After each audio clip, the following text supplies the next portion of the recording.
So, huh? It just stops. Oh dear. Well. Okay. Well, thanks for having me. Yeah, as Neil said, I'm currently working on a book manuscript entitled Neuropsychedelia, which is about the revival of hallucinogen research since the decade of the brain, and it's based on 1 year of ethnographic fieldwork in 2 neuropsychopharmacological laboratories that have played key roles in this revival. One of them is Franz Vollenweider's lab in Zurich, which I think has been one of the most important research facilities for human research in the past 20 years. And the other one is Mark Geyer's animal lab in San Diego that has developed an important and widely used experimental paradigm taking hallucinogen intoxicated rodents as a model of schizophrenia to screen for new antipsychotic drugs. So today I will focus on Mark Geyer's animal lab. And as you will hear, Geyer's approach is self-consciously reductionist. This means 2 things. First, it reduces the human mind to the brain. And second, it presupposes that human and animal brains are sufficiently alike for an animal model of mental illness to teach us important lessons about mental illness in humans. This implicit reductionist anthropology of biological psychiatry has been a matter of intense problematization since the 19th century. It is often accused of ignoring the human dimension of psychiatric conditions by turning a blind eye to the socio-cultural milieus which foster their emergence. But let's not jump to conclusions. After all, it was a puzzling discrepancy between findings in humans and animals that led my fieldwork from Switzerland to California, and which made me wonder whether these psychopharmacologists were telling us something about how we think about being human today. And what I found in San Diego, much to my surprise, was a laboratory practice sensitive to how the animals' responses to drugs were molded by their expectations and surroundings. But let me begin with a story. The first lesson I learned in Geyer's animal laboratory was that despite its focus on neurobiology and behavior, the animals' experiences were a matter of continuous concern to the researchers. One day I observed an experiment that involved the hallucinogen PCP, also known as angel dust, which was administered to dopamine 2 receptor knockout mice. The experiment was conducted by the postdoc that you can see on the slide, called Jared. Jared took the mice from their cages and injected them a PCP solution into the cavity of the abdomen. While doing so, he would speak to the mice in a soft voice, while the mice squeaked and peed over his gloved hands. After the injection, they were put into different compartments of a plexiglass box awaiting the measurement. Most of the mice displayed escape behavior and immediately began digging about in the litter. However, those who got high doses of PCP looked rather dazed. At the end of this procedure, something unexpected happened. The very last mouse, which Jared injected with a high dose, responded in a manner very different from everything we had seen before. It got onto its hind legs and started to rapidly bounce against the cover of the box over and over again until it reeled and fell to the side, only to get up again, continuing to bounce against the transparent ceiling until it fell another time, and so forth. Jared said, "This is as drunk as I've ever seen a mouse." He watched this bizarre spectacle for a while, and then, with a quiet and gentle voice, he began to sing a lullaby to the mouse. "Show me the way to go home. I'm tired and I want to go to bed. I had a little drink about an hour ago, and it's gone right to my head. No matter where I roam, through land or sea or home, you will always hear me singing this song, Show me the way to go home." Of course, I asked Jared afterwards why he had spoken and sung to the mouse. Jared said that he wanted, quote, "to make it as comfortable as possible for the animals. You need to build up a rapport with them. If you don't treat them well, your experimental results won't turn out well." This does not apply so much to PPI, but it's definitely true to 5-choice, where you need to train the animals every day. So PPI and 5-choice are 2 experimental paradigms that he was working with, and you'll hear more about PPI later on in the talk. So he goes on, it's important that you are anal about this. I got my worst experimental results after I broke up with my ex. My life became rather disorganized for a while. I went out a lot and came to work at different hours. This might have interfered with the animal's circadian rhythm. I didn't treat the animals badly, but not with as much care as I usually do, and they react very sensitively to this. Another reason for speaking to them is that patients in a clinical setting are treated gently as well, and we do try to mimic all aspects of the mental illness, since he's talking about a hallucinogen model of psychosis here. Now, this scene reveals something that I observed several times in the lab, a subtle shift from ethics to epistemology, from making lab animals comfortable to getting good experimental results. But modern scientists would not be modern scientists if they had not tried to turn the kind of ethical care their experiments require into another standardized method. After all, the goal is to achieve consistent and reproducible results. At least since the early 20th century, scientists have tried to make the laboratory a place of controlled emotions. So in the case of hallucinogen research, this issue takes a peculiar form. In 1959, Anthony Wallace, a cultural anthropologist specialized in Native American cultures and director of clinical research at the Eastern Pennsylvania Psychiatric Institute, built on an insight that anthropologists had first articulated in the late 19th century, arguing that the subjective experience elicited by hallucinogenic drugs was heavily influenced by the cultural milieu of drug ingestion. Before joining the Psychiatric Institute, he had been working on visionary experiences of the prophets of cultural revitalization movements, which in the contemporary medical context would have been taken as evidence of mental illness. At the time, hallucinogens appeared in both domains. They were used in the religious rituals of certain Native American tribes, but they were also administered in psychiatric research settings to study psychotic states in healthy volunteers. To account for the marked differences between experience reports by Indian peyotists and white test subjects who had been administered mescaline in the lab, Wallace pointed to two factors. Quote, first, the influence of the setting in which the drug is taken. The white subject's experiences occur usually in a hospital or university research setting. The Indian experiences in a ceremonial lodge during a solemn religious ritual. And second, differences in the psychological meaning of the primary drug effects when experienced. End quote. It was Wallace's insight that the hallucinogen experience was molded on the one hand by an individual's personality structure, expectations, and state of mind, and on the other hand by atmosphere, social milieu, and cultural context. But it was Timothy Leary, at the time still a respectable professor of psychology at Harvard, who managed to popularize this insight, coining the catchy terms set and setting to describe Wallace's cultural determinants. Wallace was convinced that the effects of other drugs, such as tranquilizers, sedatives, and energizers, also in part depended on personal dynamics and socio-cultural milieu.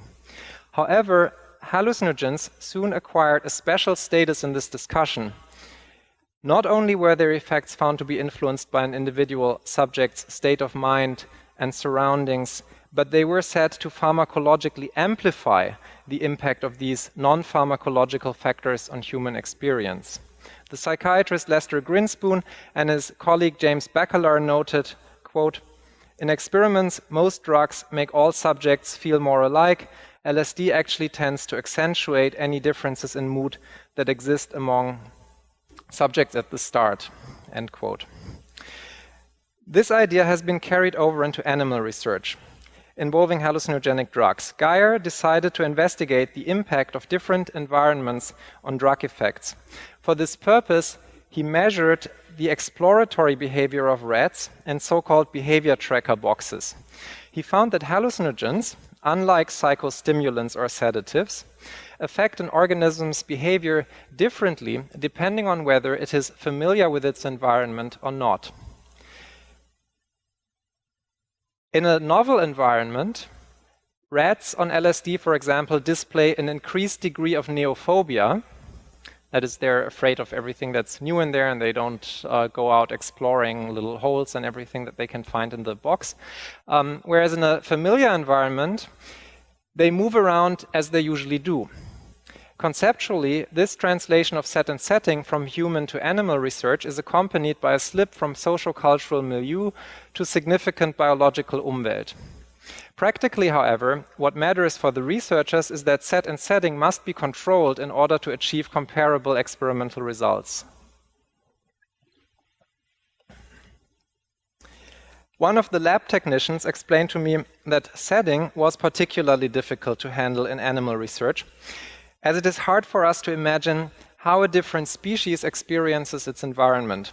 The technician liked to read popular science books and had just finished Animals in Translation, using the mysteries of autism to decode animal behavior by Temple Grandin, an autistic animal behavior expert specializing in the design of more humane slaughter systems. Grandin, he summarized the book, argues that animals, like autistic humans, can't see the woods for the trees. Quote, they have less of an overview. They're awash in all the details and don't get the big picture. Coincidentally, this also seems to be true for schizophrenics. Hence, when you're dealing with rats, you don't know what they're picking up on. Seemingly irrelevant parameters can change the outcome of the experiment, end quote.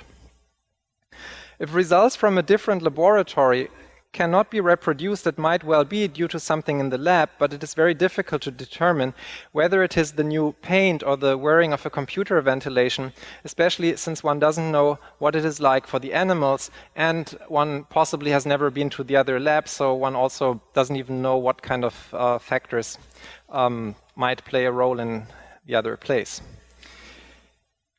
In general, the problem of set is addressed by establishing handling procedures for laboratory animals. Successful management of their expectations and affective states requires preparing them emotionally for the laboratory experience. To get them used to laboratory routine, manipulations, and the human beings working with them, they're exposed to daily handling.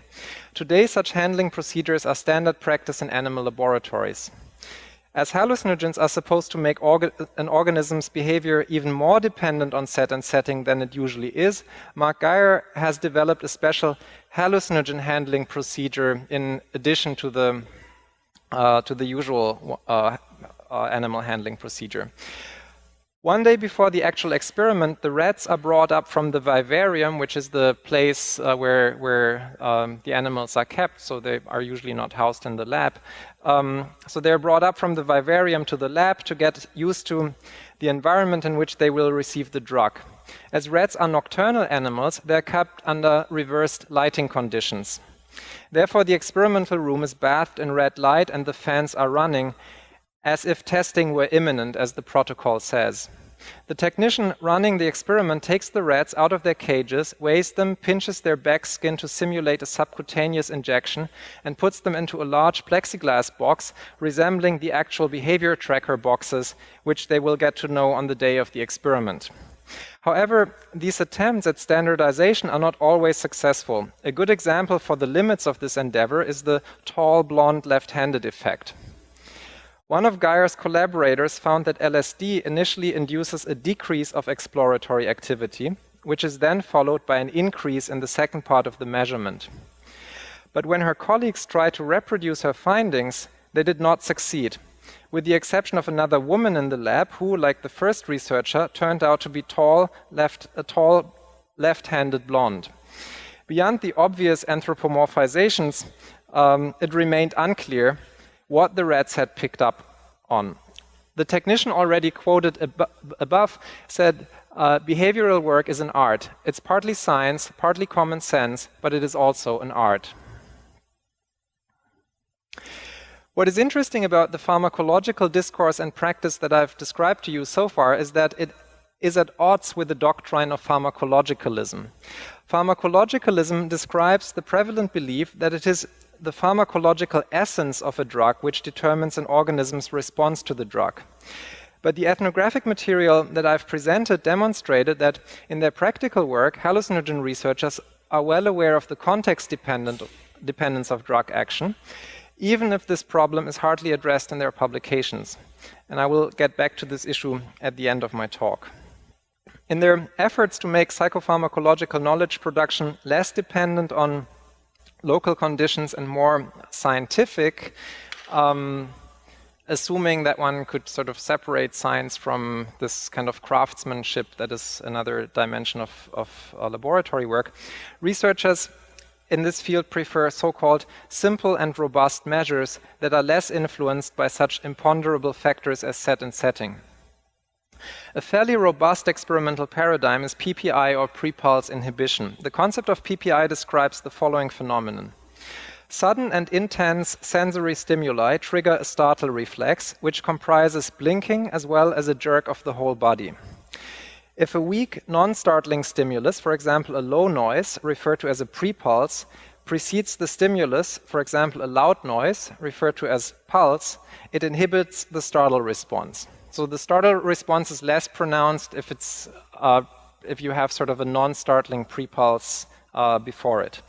Since the 1970s, Geyer's lab has contributed significantly to turning this pre-pulse inhibition of the startle reflex into an operational measure of sensory motor gating. That is, the ability of the nervous system to filter out irrelevant sensory stimuli. PPI connects several historical trajectories. The pharmacopsychology of simple psychic processes, a conception of the brain as a filtering mechanism, the hallucinogen model of psychosis, as well as the interpretation of hallucinogen inebriation as a mystical experience. When Geyer became interested in psychopharmacology, he was a hippie, self-experimenting with psychedelic drugs.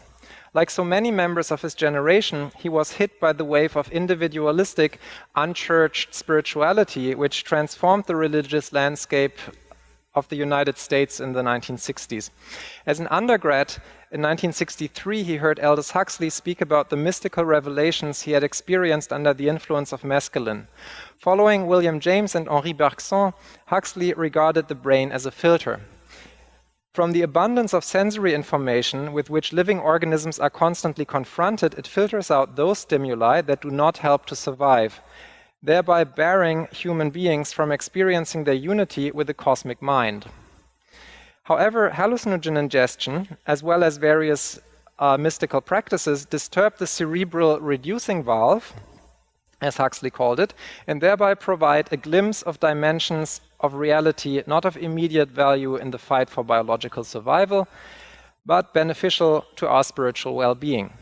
Huxley was well aware of the psychiatric use of hallucinogen intoxication as a model of psychosis, but assumed that the schizophrenic was simply not holy enough to cope with permanent exposure to the divine.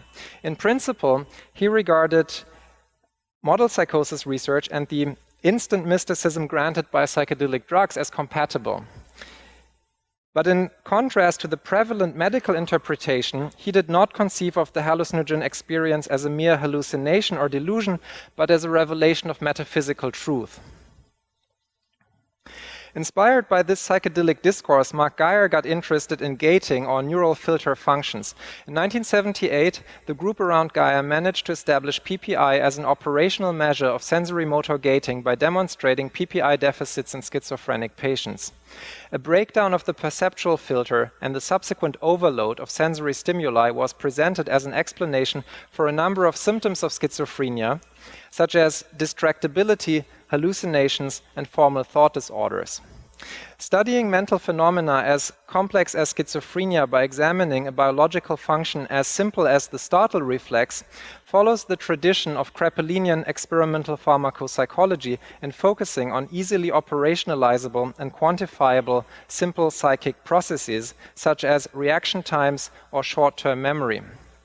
In the 1970s, Geyer established the modulation of the startle reflex as such a simple psychic process, a neural pathway to the mental states that Huxley had described as heaven and hell. The story of PPI is a striking narrative of disenchantment, which is only broken by the fact that for many of its protagonists, Geyer among them, the psychedelic experience continues to be of spiritual significance. PPI is an aspect of neural information processing elementary enough to be shared by all mammals. Since psychiatry has identified the brain instead of the human mind as its primary scientific object, it has become reasonable to use animal brains as models of human brains, presupposing that human neurobiology does not differ fundamentally from that of other mammals. Following the tradition of model psychosis research, Gaia administered hallucinogens to rats and found that their PPI was reduced, just as in schizophrenic patients. Thus, an animal model of psychosis was established. The hope was that the animal model would facilitate the discovery and development of new antipsychotic drugs. For ethical reasons, new pharmacological agents need to undergo extensive testing before they can be applied to humans, even in preclinical experimental settings. A drug's potential to reverse hallucinogen-induced filtering deficits in animals enables researchers to screen novel compounds and to identify those which might have antipsychotic effects. This promise to find novel treatments to alleviate the suffering of schizophrenics contributed significantly to the revival of hallucinogen research since the 1990s. When model organisms were introduced into the life sciences at the beginning of the 20th century, this presupposed the idea of a general biology. The notion of a general biology implies that basic properties of life are characteristic of all living beings and can therefore be examined experimentally in a particular representative organism. The most recent and currently most powerful rearticulation of the program of a general biology has emerged in the context of the genome projects in the 1990s. As part of the Human Genome Project, the genomes of a number of different species serving as model organisms were sequenced as well. The mouse, which by now has replaced the rat as the most commonly used laboratory animal, was reported to have a 99% genetic homology to humans. This led an envious yeast geneticist to remark, "I don't consider the mouse a model organism. The mouse is just a cuter version of a human, a pocket-sized human." In the case of behavioral research in neuropsychopharmacology, the blurring of the boundary between humans and animals leads to an almost paradoxical situation. Researchers painstakingly try to avoid anthropomorphizing animals while using them as substitutes and models of humans. However, the molecularization of medicine and biology, or biology and medicine, including psychiatry, and their advance towards the most basic processes of life has allowed to sidestep or at least defer the intricacies of human and animal minds alike. For now, one focuses on elementary mechanisms which all mammals share, instead of getting caught up in the overly complex convolutions of the brain and its higher faculties. Geyer's focus on the startle reflex is an excellent example of this recourse to the most basic neural functions to tackle problems as complex as schizophrenia and other mental diseases. When I asked him whether he saw his animal work as reductionist, he responded, quote, "In some sense, yes. And in some sense, I also see my attempts at human work as reductionist. For instance, my suggestion that we use pre-pulse inhibition assessment as a possible biomarker, as a tool for prediction of pharmacotherapies, is a conscious attempt to reduce the complexity of symptom-based assessments of therapeutic effects to something that is measurable and predictive. Of course, patients never come in complaining about a PPI deficit, so it is quite distal to the real-world problems that the patients have and that we are trying to treat. But those problems are very hard to quantify, and so is the alleviation of those problems. Hence, for me, consciously, it is a reductionistic approach to reduce that complexity at the cost of ultimate meaning. The success or failure of such an approach is in its predictive power. There is really only one proof of the pudding in science, and that is, can you predict what's going to happen next? The rest is all fluff and theory and opinion," end quote. Geyer's emphasis on prediction entails one significant problem. So far, the application of pre-pulse inhibition as a preclinical screening tool for novel antipsychotics has not led to the development of a single new antipsychotic drug. The jury is still out on its usefulness as a predictive tool in clinical therapeutics, Geyer said. One possible reason for this lack of success has only recently come to the fore. And in fact, it was this finding that led my fieldwork from the human lab in Zurich to the animal lab in San Diego. When measuring the PPI of healthy human subjects on psilocybin, the German psychiatrist Gusuli Maifrank found, against her expectations, that unlike schizophrenics and rats on psilocybin, her test subjects showed an increased PPI. In this puzzling case, the animal model of psychosis adequately represents its object, that is schizophrenia, whereas its human counterpart fails to do so. Her study made me wonder whether the differences between human and animal research demarcate a specific notion of humanness in neuropsychopharmacology.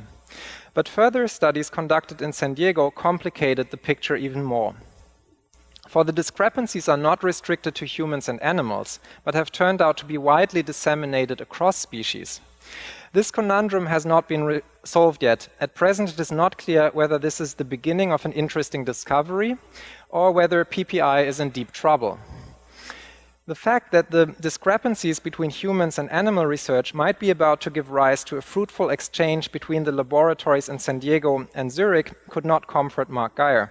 Still hoping to be able to use PPI to go beyond basic research and to contribute significantly to the development of new antipsychotic drugs, he would prefer to see a successful generalization of the results obtained in animal studies. He wants accurate predictions of antipsychotic effects in patient populations. In response to my nagging questions concerning the crisis of PPI, Geyer expressed his frustration with regard to the divergence of human and animal studies.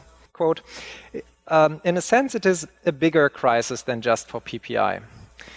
I tried not to emphasize this, but it's a crisis of animal models. It's really hard to have confidence that you're actually measuring the same behavior across species. This is a threat to animal modeling in general. In the case of the startle reflex, we have as close to a homologous behavior as one can really imagine from mice to humans. We have lots of reasons to believe that it's the same behavior and the same neural circuits across species. So if we can't do predictive psychopharmacology with that degree of homology, how do we expect that other, more indirect models of cognitive phenomena in a rodent predict anything in humans? That's one of the current challenges to the field, end quote. The difference between humans and animals neuropsychopharmacologists are currently struggling with is not like the qualitative or essential difference that is the subject matter of philosophical anthropology. The reason for the disparity between, or the reasons for the disparity between humans and animal research discussed by Geyer and his colleagues involve quantitative differences in dose and speed of metabolism, differences in anatomical distribution of enzymes and neurotransmitter receptors, and consequently different effects of hallucinogenic agents on the measure of pre-pulse inhibition. As in other disciplines of the life sciences like genomics, life appears to consist of a limited number of basic elements, such as the 4 nucleotides of DNA or the different neurotransmitter receptor types and subtypes of neurochemistry, all of which evolution has assembled and reassembled in innumerable permutations. In this discourse, humans do appear to be different from other animals, but only as much as all species differ from each other. Neuropsychopharmacology and biological psychiatry have also subjected the human mind, its pathologies, and their treatment to this molecular logic. The Italian philosopher Giorgio Agamben has identified 2 kinds of anthropological machines at work in the borderland of humanity and animality. One acculturates animals to human life by taming them, or, as in our example, by turning them into laboratory animals that can serve as substitutes and models of human beings. The other anthropological machine works in reverse, assimilating our notion of the human to animal life. Both machines are at work in Geyer's lab. The hallucinogen model of psychosis approaches human mental illness by investigating PPI deficits in rats, and at the same time, a discussion about cultural determinants of hallucinogen experiences is brought to bear on the rodent's drug responses. Here it seems as if the reduction of human to animal nature went along with the complexification of the latter. It might not be overly surprising that an organism's reaction to a particular stimulus is not necessarily determined by the stimulus alone, but can also be affected by the surrounding conditions. In the world of pharmaceutical research, however, the impact of laboratory conditions or even cultural determinants on drug effects is a precarious issue. It is rather a matter of shop talk than a subject of publications. It is true that Geyer's findings concerning the different reactions of rats on LSD to familiar and novel environments have been published, but he mostly took them as an incentive to develop the hallucinogen handling procedure as a way of standardizing and thereby neutralizing the effects of set and setting. The goal is to keep the conditions constant and to establish the effects of a drug by comparing them with the animal's response to placebo. Today, such randomized placebo-controlled trials are the gold standard of pharmaceutical research in humans and animals alike. By constructing drug effects as if they were solely dependent on the drug's neurochemical properties, they stabilize the prevalent doctrine of pharmacologicalism.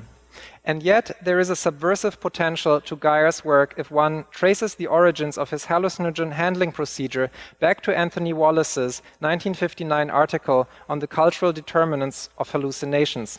During his intermezzo as psychiatric research director, the anthropologist suggested to supplement the emergent approach of randomized placebo-controlled trials by the method of cultural and situational controls. The idea was to hold the drug constant while varying physical, experimental conditions and instructions to subjects and personnel. He also proposed to select test subjects systematically on criteria of personality, past experience, attitude towards the expected events, and cultural background. But whereas placebo-controlled trials soon came to be seen as the gold standard of pharmaceutical research, culture controls never really caught on. Pharmacologicalism prevailed. A comprehensive historical explanation for why Wallace's culturally and ecologically controlled trials were still born is still missing. Let me just point to a few reasons. Since 1962, US drug regulations require pharmaceutical companies to demonstrate specific and standardizable effects for their products.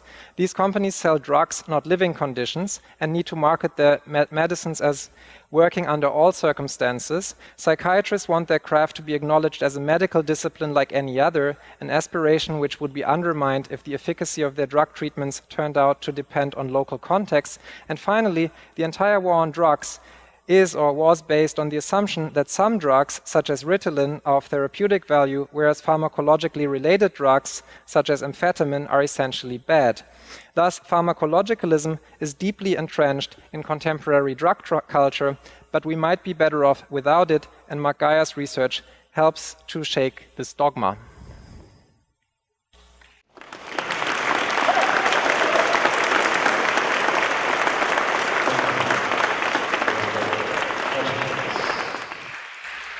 Questions. Thank you very much for your talk. I'm a big fan of Richard de Grandpré, and I highly recommend The Cult of Pharmacology, that book that you've cited a few times for all folks who are reading here. I have learned there is a field called social pharmacology, and there's even an endowed chair of social pharmacology, I believe, at Amherst College now. So people talking about the social context for drug effects is actually in some places coming up. But I wanted to ask you about sort of some of your latter speculations about market forces, and I wonder if you could potentially say more about the possibilities of the market-driven model of drug development, in fact shaping to a huge degree like the kind of scientific epistemic questions and the types of the ways that we ask questions, because ultimately you have to be able to patent something novel de novo so that you can market it. And that's very much different from a culture-bound approach where you might be using, you mentioned the term ecology, natural plants, which of course can't really patent. So I mean, the idea that you kind of working in a market-driven model forces you in some ways to develop a different type of questioning, because you're not really going to go after natural. So your question is specifically about the prospect for natural. Yes, substances? And the fact that a market-driven approach may foreclose certain types of questioning in the lab. Yeah, I mean, You know, I think it's not just a market-driven approach. I mean, it's a bigger. So, you know, okay, one thought about this is the following. I think hallucinogen research it's basically a mixture of what companies are doing and what regulators want, right? And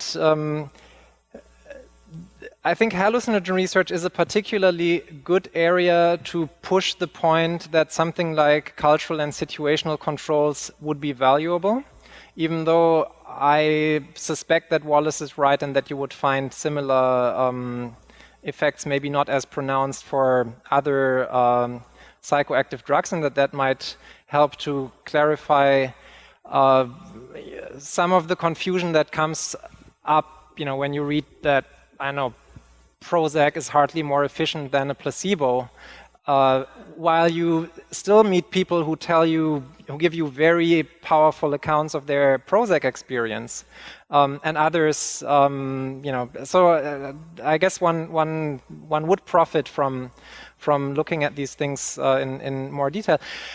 And hallucinogens are a good place to start, but at the same time, politically, hallucinogens are also kind of the worst place to start, because it means that you have to change the rules of the game, which is very much randomized placebo-controlled trials, and because hallucinogen research is politically not well established, most of the most significant parts of the revival have been about mainstreaming, right? So about playing to the rules that were already established. So it's really difficult to push the envelope on that line.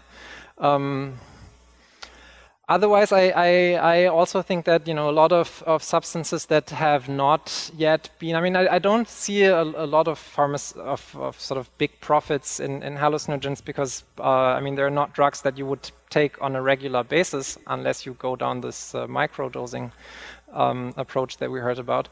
And well, then if you don't get to sell a dose per day to every patient for the whole life, then there is not much profit in there for industry. And at the same time, to take the hurdle to basically only go into a preclinical patient population, I mean, is very, very expensive. So all these experimental drugs that Shulgin developed, I mean, don't make it into academic research because people can't afford the safety studies, right?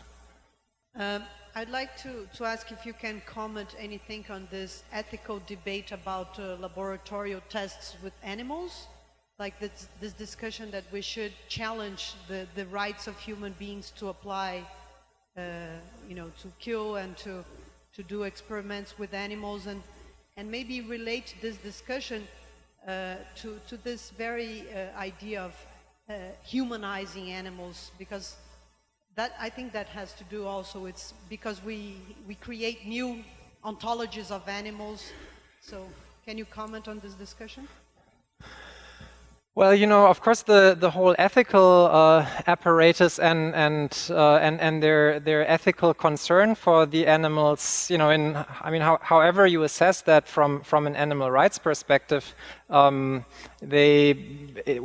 the boundaries of the fact that they are experimenting with the animals, they actually do care about them. So, of course, a lot of this has to do with an assumption that animals have minds, they are conscious, and so on. So I think with this this paradigm of cognitive ethology that is predominant in this kind of research has broken with behaviorism and, you know, sort of opening up the black box to look at the mechanisms, but that also means you open up the black box with the assumption that, you know, there are these minds. That has animal sort of animal ethics implications.